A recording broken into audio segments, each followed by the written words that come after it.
Hello friends, welcome to guidance school YouTube channel in partnership with Unacademy. Unacademy হলো ভারতের সবচেয়ে বড় অনলাইন লার্নিং প্ল্যাটফর্ম, যেখানে তোমরা বাড়িতে বসে সমস্ত কম্পিটিটিভ এক্সামের প্রিপারেশন পেয়ে যাবে। এই লকডাউনের জন্য যেহেতু তোমাদের ফিজিক্যাল ক্লাস করে ওটা সম্ভব হয়ে উঠছে না, তার জন্য কিন্তু তোমরা আনএকাডেমি অ্যাপ ব্যবহার করে অনলাইন এর মাধ্যমে কিন্তু তোমরা ফ্রি এবং আনএকাডেমির যে পাস কোর্স সেটা কিন্তু অ্যাক্সেস করতে পারো বাড়িতে বসেই। তো সেক্ষেত্রে তোমরা যদি আনএকাডেমির ফ্রি কোর্সগুলো অ্যাক্সেস করতে চাও, সেক্ষেত্রে তোমাদের একটা কোড ইউজ করতে হবে। সেই কোডটি হলো ক্যাপিটাল লেটারের গাইডেন্স গুরু। এই ক্যাপিটাল লেটারের গাইডেন্স গুরু কোডটি ইউজ করে আনএকাডেমির সমস্ত ফ্রি ক্লাসের অ্যাক্সেস তোমরা পেয়ে যাবে এবং তোমরা তোমাদের প্রিপারেশন শুরু করতে পারো বাড়িতে বসেই। So let's crack with Unacademy. আজ আমরা আলোচনা করব আরআরবি, এনটিপিসি এবং group D GK mock test সিরিজের 46 নম্বর প্র্যাকটিস সেট। আমরা আগে অলরেডি অনেকগুলো ক্লাস আলোচনা করে ফেলেছি, তোমরা আমাদের আগের ক্লাসগুলি প্লেলিস্ট থেকে দেখে নিতে পারো। সো শুরু করা যাক আজকের প্র্যাকটিস সেট।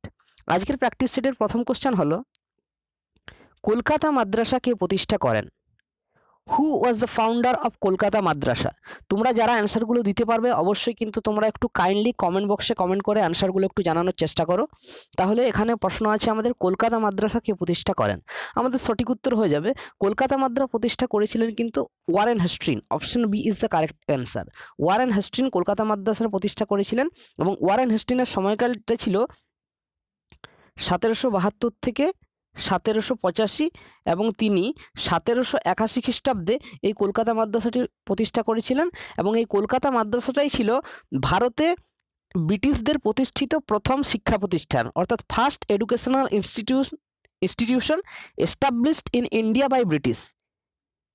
এটা 1781-এ তৈরি হয়েছিল। Next question, Chattogram European club আক্রমণের সময় কে শহীদ হয়েছিলেন? প্রীতিলতা ওয়াদ্দেদার, গণেশ ঘোষ, সতীশচন্দ্র বসু নাকি অনন্ত কুমার? তাহলে এক্ষেত্রে যেটা আমাদের সঠিক উত্তর হয়ে যাবে, চট্টগ্রাম ইউরোপিয়ান ক্লাব আক্রমণের সময় যিনি শহীদ হয়েছিলেন তিনি ছিলেন option A Pritilata Waddedar. Option A is the correct answer. Pritilata Waddedar কিন্তু এই চট্টগ্রাম ইউরোপিয়ান ক্লাব আক্রমণের সময় মারা গিয়েছিলেন। Option A is the correct answer. এবং এই যে চট্টগ্রাম ইউরোপীয় ক্লাব আক্রমণ, এটা হয়েছিল 24শে সেপ্টেম্বর 1932 খ্রিস্টাব্দে হয়েছিল এবং এটাতে ছিলেন দেবীপ্রসাদ গুপ্ত, মনোরঞ্জন সেন, রজত সেন, স্বদেশ রয়, ফণীন্দ্র নন্দী এবং সুবোধ চৌধুরী, এবং তাদেরকে লিড করেছিলেন প্রীতিলতা ওয়াদ্দেদার। এবং তারা পাহাড়তলির ইউরোপিয়ান ক্লাব আক্রমণ করেছিলেন এবং সেখানে কিন্তু প্রীতিলতা ওয়াদ্দেদার মারা গিয়েছিলেন এবং অনেকেই ইনজিওর হয়েছিল severely. Next question, Dawn Society কে প্রতিষ্ঠা করেন? Who was the founder of Dawn Society? তাহলে এক্ষেত্রে যেটা আমাদের সঠিক উত্তর হয়ে যাবে, ডন সোসাইটির প্রতিষ্ঠাতা নিম্নলিখিত অরবিন্দ ঘোষ ছিলেন না, অশ্বিনী কুমার দত্তও ছিলেন না, লালা লাজপত রাও ছিলেন না। কারেক্ট অ্যান্সার হয়ে যাবে সতীশচন্দ্র মুখার্জি। সতীশচন্দ্র মুখার্জি ডন সোসাইটি প্রতিষ্ঠা করেছিলেন। এটা তিনি প্রতিষ্ঠা করেছিলেন 1902 খ্রিস্টাব্দে এবং এটা তিনি কলকাতাতে প্রতিষ্ঠা করেছিলেন। কলকাতাতে ডন সোসাইটির প্রতিষ্ঠা করেছিলেন সতীশচন্দ্র মুখার্জি। এবং যেটা অশ্বিনী কুমার দত্ত কেন বিখ্যাত ছিলেন তোমরা প্রত্যেকে একটু নিচে কমেন্ট বক্সে কমেন্ট করে জানানোর চেষ্টা করো। সো আমাদের নেক্সট কোশ্চেনে আমরা চলে যাচ্ছি, ক্লডিয়াস চরিত্রটি কোন গ্রন্থের? ক্লডিয়াস একটা ইম্পর্ট্যান্ট ক্যারেক্টার এবং সেই চরিত্রটা কোন গ্রন্থে? Romeo and Juliet, Hamlet, Othello নাকি দ্য টেম্পেস্ট? তাহলে এক্ষেত্রে এটা আমাদের সঠিক উত্তর হয়ে যাবে, ক্লডিয়াস যে চরিত্রটি সেটি হলো কিন্তু হ্যামলেট গ্রন্থের। হ্যামলেট নাটকের একটি বিখ্যাত চরিত্র হলো Claudius. Option B is the correct answer. এই যে Hamlet, Romeo and Juliet, Othello এবং দি টেম্পেস্ট, এই চারটি নাটকেই কিন্তু লিখেছিলেন William Wordsworth. Not William Wordsworth, William Shakespeare. William Shakespeare কিন্তু এই চারটি নাটকে লিখেছিলেন এবং তার মধ্যে যে ক্লডিয়াস চরিত্রটি সেটি কিন্তু হ্যামলেট নাটকের। নেক্সট কোশ্চেন, ভারতের কোন রাজ্যে মধুবনী নামক লোকচিত্রকলা দেখা যায়? অর্থাৎ মধুবনী নামক লোকচিত্রকলা কোন রাজ্যে প্রচলিত বা কোন রাজ্যে বিখ্যাত? তাহলে মধুবনী একটা হচ্ছে famous type of painting style এবং এই পেন্টিং স্টাইল কোথায় দেখা যায়? তাহলে এক্ষেত্রে সঠিক উত্তর হয়ে যাবে, মধুবনী নামক লোকচিত্রকলা যেটা দেখা যায় সেটা কিন্তু বিহারে দেখা যায়। আমাদের ভারতবর্ষের বিহার রাজ্যে এই মধুবনী নামক লোকচিত্রকলা দেখা যায়। Option D is the correct answer.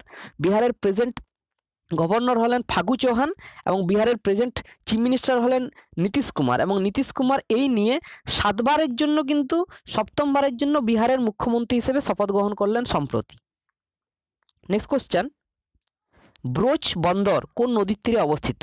তাহলে ব্রোচটা হচ্ছে একটা পোর্ট। এই বোচ পোর্ট এটা হচ্ছে এনশিয়েন্ট যুগের একটা ইম্পর্ট্যান্ট পোর্ট ছিল, এবং এই পোর্টটা কোন নদীর উপর অবস্থিত বা কোন নদীর তীরে অবস্থিত? তাহলে এক্ষেত্রে এটা আমাদের সঠিক উত্তর হয়ে যাবে, ব্রোচ বন্দরটি যে নদীর উপর অবস্থিত সেটি হলো নর্মদা নদী। Option C is the correct answer. Broach বন্দরটি নর্মদা নদীর তীরে অবস্থিত এবং এটি ইন্ডিয়ান স্টেট অফ গুজরাটে অবস্থিত। গুজরাটের নর্মদা নদীর তীরে ব্রোচ বন্দরটি অবস্থিত। নেক্সট কোশ্চেন, কোন শহরকে রাশিয়ার ম্যানচেস্টার বলা হয়? Which city is called the Manchester of Russia? তাহলে রাশিয়ার ম্যানচেস্টার কোন শহরকে বলা হয়? মস্কো, গ্লাসগো, ইভেনরো নাকি কোনোটি এ নয়? তাহলে এক্ষেত্রে যেটা আমাদের সঠিক উত্তর হয়ে যাবে, রাশিয়ার ম্যানচেস্টার বলা হয় ইভেনরোকে। Option C is the correct answer. ইভেনরোকে রাশিয়ার ম্যানচেস্টার বলা হয়। এবং তাহলে ভারতের ম্যানচেস্টার কাকে বলা হয়? ভারতের ম্যানচেস্টার বলা হয় গুজরাটের আহমেদাবাদকে বলা হয় ভারতের Manchester.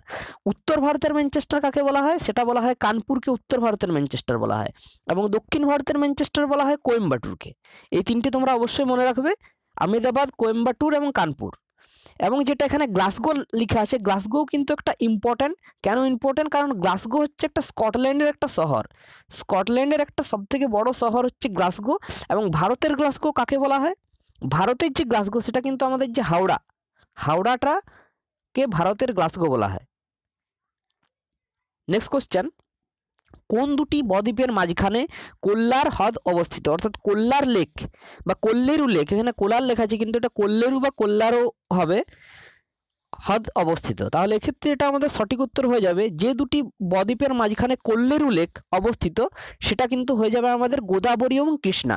Option B is the correct answer.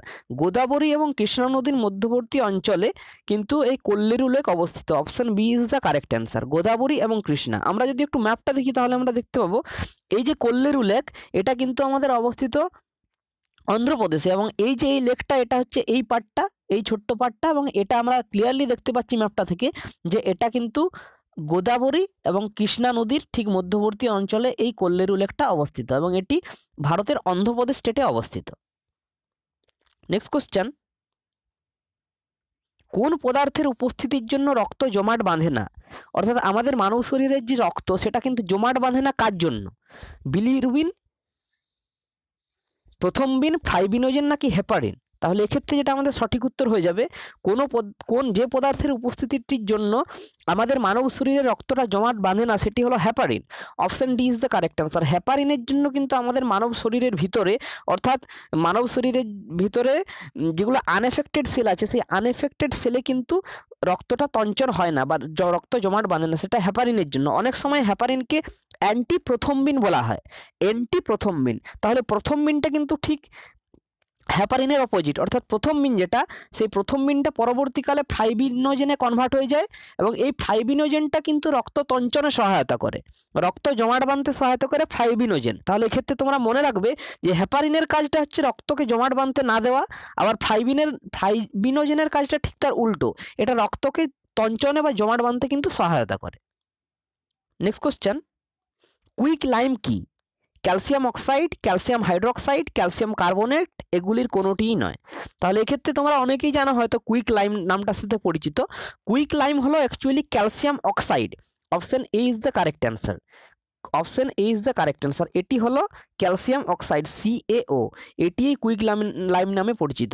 অর্থাৎ চুনের সঙ্গে জল যোগ করার ফলে এই কুইক লাইমটা উৎপন্ন হয় বা ক্যালসিয়াম অক্সাইডটা উৎপন্ন হয়। অর্থাৎ চুনের সাথে জল যোগ করলে কুইক লাইম এবং তার সাথে প্রচুর পরিমাণ তাপ উৎপন্ন হয়, সেটা আমরা জানি যে চুনের সাথে জল যোগ করলে একটা হিট উৎপন্ন হয়, তাহলে সেটাই কুইক লাইম নামে পরিচিত। তাহলে ক্যালসিয়াম হাইড্রোক্সাইড যেটা আছে এই অপশন বিতে CaOH এর হোল 2, এই ক্যালসিয়াম হাইড্রোক্সাইডটাকে তাহলে আমরা কি বলবো? ক্যালসিয়াম হাইড্রোক্সাইডটাকে স্লকড লাইম নামে পরিচিত, স্লকড লাইম, SALKD, স্লকড লাইম নামে পরিচিত।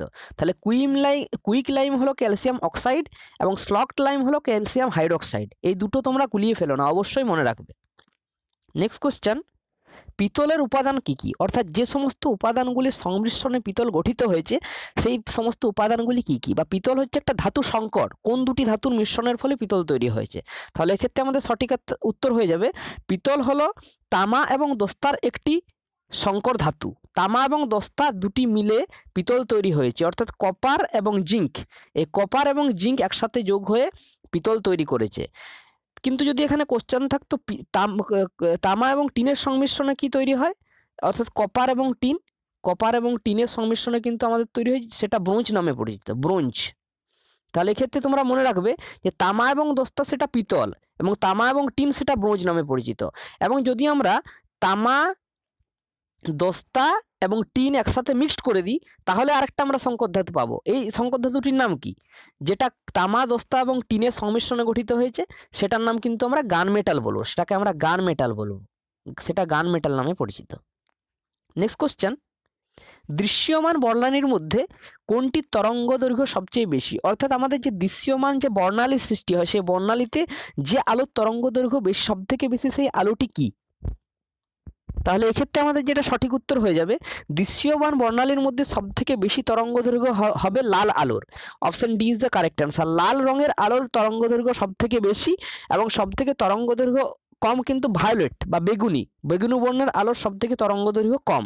আমরা এই পিকচারটা, বা এটা একটা হচ্ছে রেনবোর পিকচার, এখান থেকে আমরা ক্লিয়ারলি দেখতে পাচ্ছি যে লাইটগুলো যেভাবে আছে, ভায়োলেট থেকে শুরু করে আমাদের রেড পর্যন্ত আছে, এইরকমভাবে যাচ্ছে ভায়োলেট থেকে, অর্থাৎ বেনিয়া সহকলা, যেটা ভিভিজিওর নামেও পরিচিত, অর্থাৎ ভায়োলেটের পরে আছে ইন্ডিগো, তারপরে আছে ব্লু, তারপর হচ্ছে গ্রিন, তারপর হচ্ছে অরেঞ্জ, এরকমভাবে কিন্তু আমাদের রেড পর্যন্ত আছে।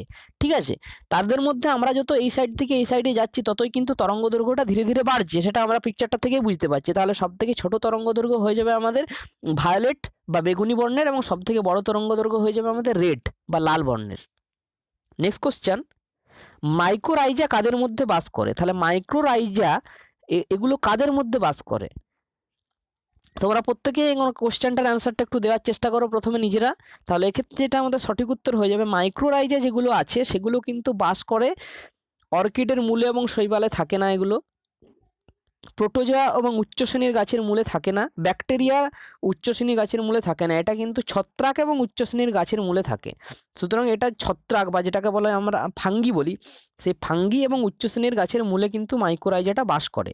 তাহলে আমরা একটু দেখে নিই, মাইক্রোরাইজা যেটা আছে সেটা কিন্তু একটা সিম্বায়োটিক অ্যাসোসিয়েশন বিটুইন কার মধ্যে, ফাঙ্গাস এবং প্ল্যান্ট, অর্থাৎ ছত্রাক এবং উদ্ভিদের মধ্যে একটা সিম্বায়োটিক অ্যাসোসিয়েশনের ফলে কিন্তু মাইক্রোরাইজাটা তৈরি হয়। এবং এই মাইক্রোরাইজাটা খুব ভ্যারি ইম্পর্টেন্ট রোল প্লে করে কিসের ক্ষেত্রে, প্ল্যান্টের নিউট্রিশন অর্থাৎ উদ্ভিদের পুষ্টিতে, সয়েল বায়োলজি এবং সয়েল কেমিস্ট্রিতে কিন্তু এই মাইক্রোরাইজাটা খুব গুরুত্বপূর্ণ ভূমিকা পালন করে। নেক্সট কোশ্চেন, কোনো শব্দের কম্পাঙ্ক বাড়লে তার প্রাবল্য বাড়ে, তীক্ষ্ণতা বাড়ে, প্রাবল্য ও তীক্ষ্ণতা উভয় বাড়ে, প্রাবল্য বাড়েও তীক্ষ্ণতা কমে। তাহলে কোনটা আমাদের সঠিক উত্তর হবে, এটা আমাদের ডিটেক্ট করতে হবে। তাহলে এখানে যে কোশ্চেনটা আছে, কোনো শব্দের যদি আমাদের কম্পাঙ্ক বাড়ানো হয়, তাহলে কিন্তু তার তীক্ষ্ণতা বাড়বে, অর্থাৎ কম্পাঙ্ক এবং তীক্ষ্ণতা যেটা হচ্ছে আমাদের ফ্রিকোয়েন্সি এবং যে পিচ, সাউন্ডের ফ্রিকোয়েন্সি এবং পিচ, তারা কিন্তু একইভাবে পরিবর্তিত হয়। অর্থাৎ কম্পাঙ্ক যদি বাড়ানো হয় তাহলে কিন্তু তীক্ষ্ণতা বাড়বে, এবং কম্পাঙ্ক যদি কমানো হয় তাহলে কিন্তু তীক্ষ্ণতা কমবে। এটা কিন্তু ইটারনাল ট্রুথ, প্রাবল্যের সাথে এর কোনো সম্পর্ক নেই, শব্দের কম্পাঙ্কের সাথে প্রাবল্যের কোনো সম্পর্ক নেই, শুধুমাত্র তীক্ষ্ণতাটাই বাড়বে। তাহলে কারেক্ট অ্যান্সার হয়ে যাবে অপশান বি।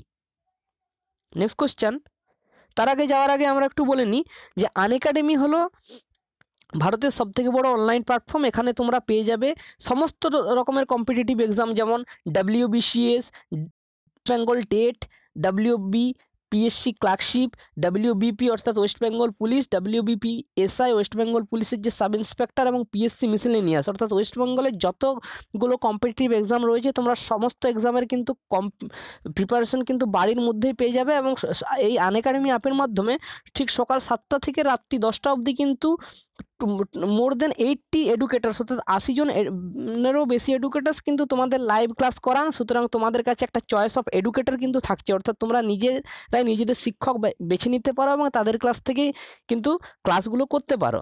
এবং এই যে ক্লাসগুলো করার জন্য তোমাদের যে প্যাকেজে সাবস্ক্রিপশান নিতে হবে, সেক্ষেত্রে তোমাদের একটা প্লাস কোর্স লাগবে।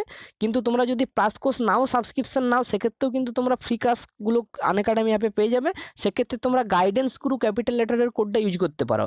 এবং তোমরা যদি এই প্লাস কোর্সটা সাবস্ক্রিপশান নিতে চাও, সেক্ষেত্রেও তোমরা যদি ক্যাপিটাল লেটারের গাইডেন্স গুরু কোডটি ব্যবহার করো, তাহলে কিন্তু এই সমস্ত রেটগুলোর ওপর কিন্তু তোমরা ফ্ল্যাট 10% ডিসকাউন্ট পেয়ে যাবে। কোডটি হলো ক্যাপিটাল লেটারের গাইডেন্স গুরু। এটা ইউজ করেই তোমরা সমস্ত ফ্রি ক্লাসের অ্যাক্সেস, এমনকি 10% ডিসকাউন্টে প্লাস সাবস্ক্রিপশনটাও পেয়ে যাবে। তাহলে তোমরা দেরি না করে আজই আনএকাডেমি লার্নিং অ্যাপ ডাউনলোড করে তোমাদের কম্পিটিটিভ এক্সামের প্রিপারেশন কিন্তু শুরু করে দিতে পারো। তাহলে আমরা চলে যাচ্ছি আমাদের পরবর্তী কোশ্চেনে। পরবর্তী কোশ্চেনটি হলো ক্রেবস চক্র কোথায় সংঘটিত হয়? তাহলে ক্রেবস চক্র বা ক্রেবস সাইকেল এটা কোথায় সংঘটিত হয়? সাইটোপ্লাজম, রাইবোজোম, মাইটোকন্ড্রিয়া নাকি নিউক্লিয়াস?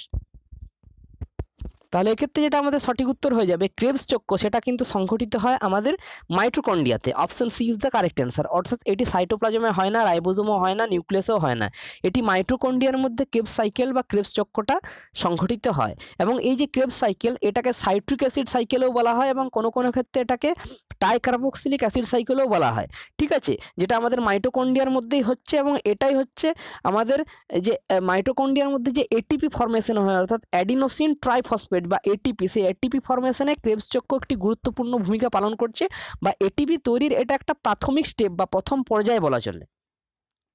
নেক্সট কোশ্চেন, ভোল্টমিটার নামক যন্ত্রের সাহায্যে আমরা কি পরিমাপ করি? তাহলে ভোল্টমিটার হচ্ছে একটা ইনস্ট্রুমেন্ট, এটার সাহায্যে আমরা কি মেজার করি, কি পরিমাপ করি? তাহলে এক্ষেত্রে যেটা আমাদের সঠিক উত্তর হয়ে যাবে ভোল্টমিটার যন্ত্রের সাহায্যে আমরা যেটি পরিমাপ করি সেটি হলো ভোল্টেজ পরিমাপ করি আমরা, ভোল্টেজ। এবং ভোল্টেজ মানে কি? ভোল্টেজ মানে হচ্ছে বিভব প্রভেদ। Option C is the correct answer. অর্থাৎ ভোল্টমিটারের মাধ্যমে আমরা কিন্তু বিভব প্রভেদ বা ভোল্টেজটাকে পরিমাপ করি। Option C is the correct answer. এবং তড়িৎচালক বল, এই যে তড়িৎচালক বল এটা মাপার জন্য যেটা আমরা ব্যবহার করি সেটা হলো অ্যামমিটার। অ্যামমিটারের মাধ্যমে কিন্তু আমরা তড়িৎচালক বল বা ইলেকট্রিক কারেন্টটা কিন্তু মাপি।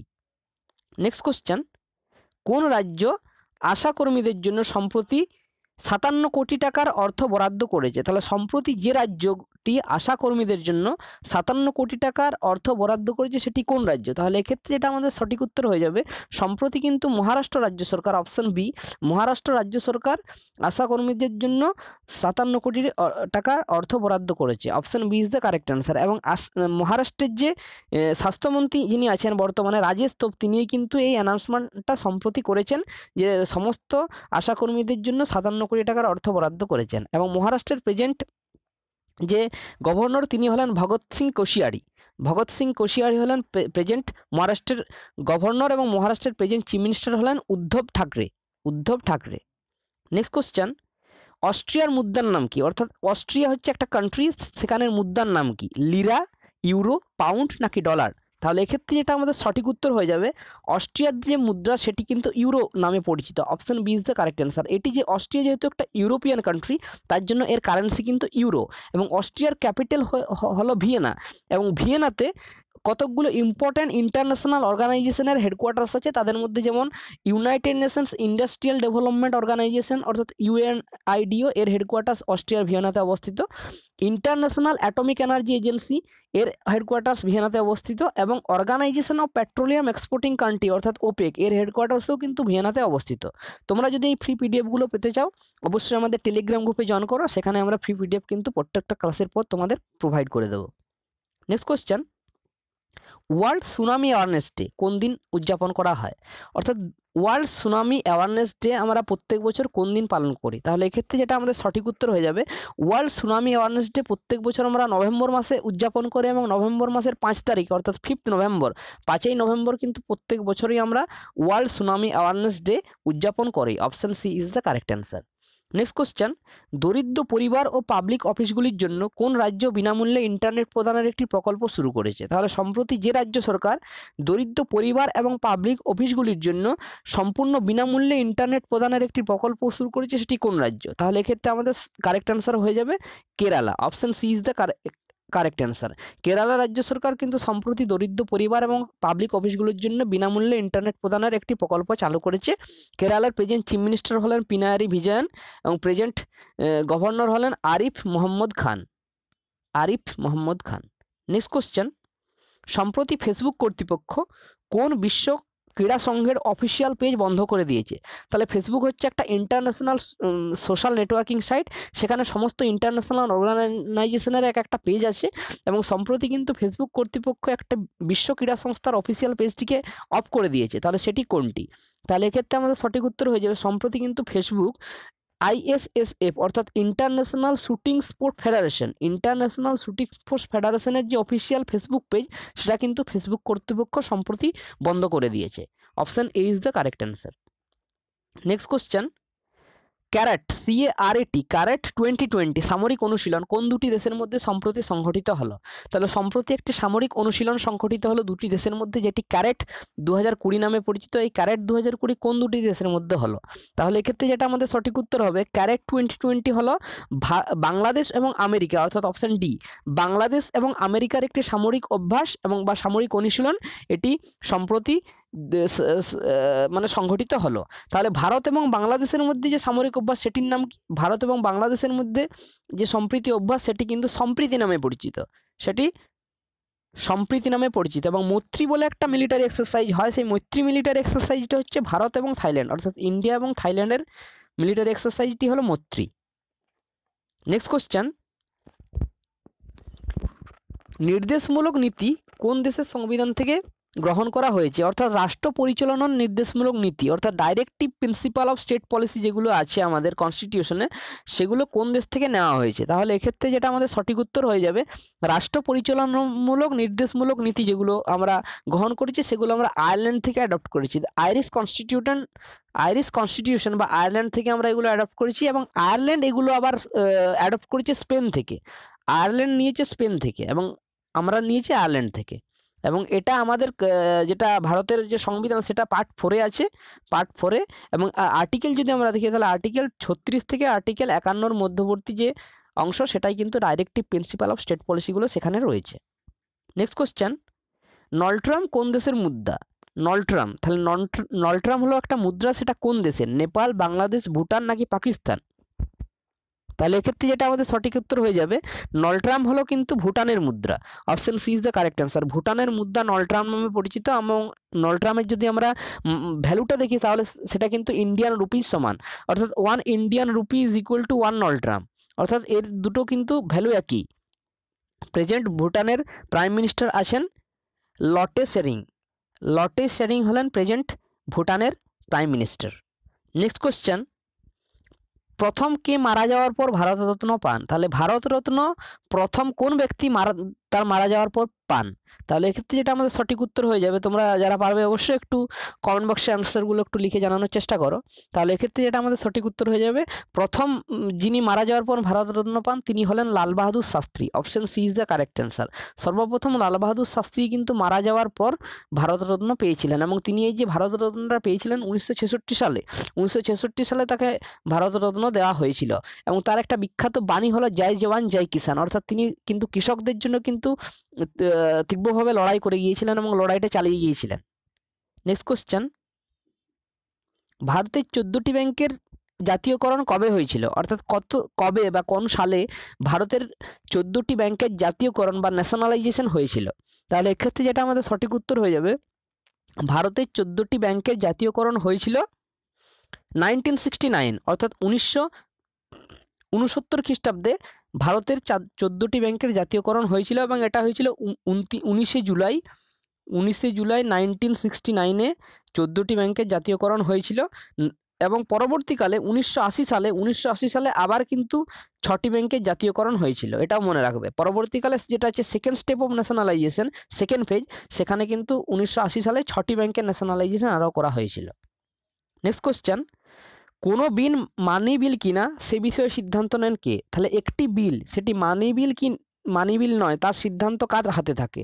তাহলে এক্ষেত্রে যেটা আমাদের সঠিক উত্তর হয়ে যাবে কোনো বিল মানি বিল কিনা সে সিদ্ধান্ত কিন্তু নেন রাষ্ট্রপতি, সেটি নেন না, প্রধানমন্ত্রীও নেন না, বা ভারতীয় সংসদও কিন্তু নেন না। সেটার সম্পূর্ণ সিদ্ধান্ত নেন কিন্তু লোকসভার অধ্যক্ষ, অর্থাৎ লোকসভার স্পিকার কিন্তু কোনো বিল মানি বিল কিনা সেটি নিরূপণ করেন, অর্থাৎ তার যে মেন পাওয়ার সেটা কিন্তু লোকসভার অধ্যক্ষর হাতেই থাকে। এবং এক্ষেত্রে তোমরা মনে রাখবে মানি বিল যেটা সেটা কিন্তু শুধুমাত্র লোকসভাতেই উপস্থাপন করা হয়। মানি বিলের উপর রাজ্যসভার কিন্তু কোনো পাওয়ার নেই। রাজ্যসভা চাইলে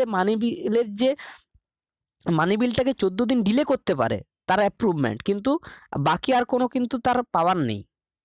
নেক্সট কোশ্চেন, অর্থাৎ আজকের আমাদের মক টেস্টের শেষ কোশ্চেনে আমরা হাজির হয়ে গেছি, সেটি হলো SAARC, south Asian association of regional cooperation, এর হেডকোয়ার্টার্স কোথায় অবস্থিত? ইসলামাবাদ, কাঠমান্ডু, কোলম নাকি বেইজিং? কলম্বো নাকি বেইজিং? তাহলে এটা হলো তোমাদের জন্য হোমওয়ার্ক রইলো। তোমরা যারা প্রত্যেকেই ভিডিওটি দেখলে তারা অবশ্যই কিন্তু ভিডিওটি দেখার পর এই কোশ্চেনের কারেক্ট অ্যান্সারটা তোমরা একটু কমেন্ট বক্সে কমেন্ট করে জানানোর চেষ্টা করবে, এবং এর সাথে তোমরা আরও কিছু অ্যাডিশনাল ইনফরমেশন জানানোর চেষ্টা করবে, যেমন সার্ক কত সালে প্রতিষ্ঠিত হয়েছিল, সার্কের হেডকোয়ার্টার্স কোথায় অবস্থিত, এবং সার্কের প্রেজেন্ট চেয়ারপারসন কে আছেন। তাহলে এই তিনটে কোশ্চেন, সার্কের এস্টাবলিশমেন্ট ইয়ার, তার হেডকোয়ার্টার্স এবং সার্কের প্রেসিডেন্ট বা প্রেজেন্ট চেয়ারম্যান কে আছেন। অবশ্যই তোমরা কিন্তু এই অ্যান্সারগুলো ভিডিওটি সম্পূর্ণভাবে দেখার পর কমেন্ট বক্সে একটু কমেন্ট করে জানাবে। এবং তোমরা যারা ভিডিওটি দেখলে তোমাদের ভিডিওটা যদি ভালো লেগে থাকে তাহলে তোমরা অবশ্যই কিন্তু তোমরা ভিডিওটা তোমাদের বন্ধুদের সাথে একটু শেয়ার করে দাও, এবং ভিডিওটা একটু লাইক করো। এবং প্রত্যেক দিন কিন্তু আমাদের সোম মঙ্গল বুধ এই 3 দিন রেলওয়ে স্পেশাল কিন্তু আমরা এই জেনারেল নলেজের ক্লাসটা করছি। তোমরা কিন্তু প্রত্যেক দিন সন্ধ্যে 7টা থেকে এই ক্লাসটা দেখতে থাকো। আজকের ক্লাস আমরা এখানেই শেষ করছি। Thanks for watching, till then stay tune, thank you.